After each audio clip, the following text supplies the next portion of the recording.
चाहिँ मैले हजुरहरूलाई प्रम्प्टको युज गरेर च्याट जिपिटीबाट कसरी होलीको फोटो बनाउने भनेर भिडियो लिएर आइरहेको छु।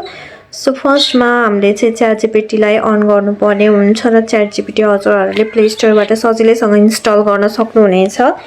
सो यसरी ओपन गरिसकेपछि अब यो प्लसको आइकनमा क्लिक गर्नु होला। त्यसपछि फोटोलाई सिलेक्ट गर्नु होला। त्यसपछि डन अप्सनमा क्लिक गर्नु होला।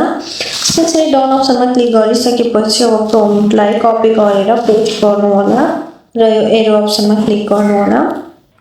सो हाम्रो फोटो बनाउनलाई चाहिँ थोरै टाइम लाग्छ। हामीले चाहिँ केही समय वेट गर्नुपर्ने हुन्छ।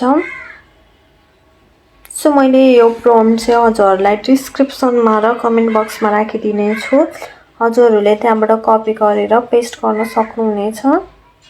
सो हामीले देख्न सक्छौँ हाम्रो चाहिँ यहाँ फोटो रेडी भएर आइसकेको छ। सो अब हजुरहरूले यो फोटोलाई सेभ गर्नको लागि फोटोमा क्लिक गर्नु होला। सो यसरी क्लिक गरिसकेपछि अब माथिपट्टि सेभ भन्ने अप्सन रहेको छ। सो यो सेभ अप्सनमा क्लिक गर्नु होला। सो यसरी हाम्रो फोटो चाहिँ ग्यालरीमा सेभ भइसकेको छ र अब हजुरहरूले टिकटकमा यो फोटोलाई चाहिँ अपलोड गर्न सक्नुहुनेछ। सो भिडियो हजुरहरूलाई के कस्तो लाग्यो मन परेमा लाइक कमेन्ट सेयर र सब्सक्राइब गर्न भने नबिर्सिनु होला। Thank you so much for watching my videos. Bye bye, see you.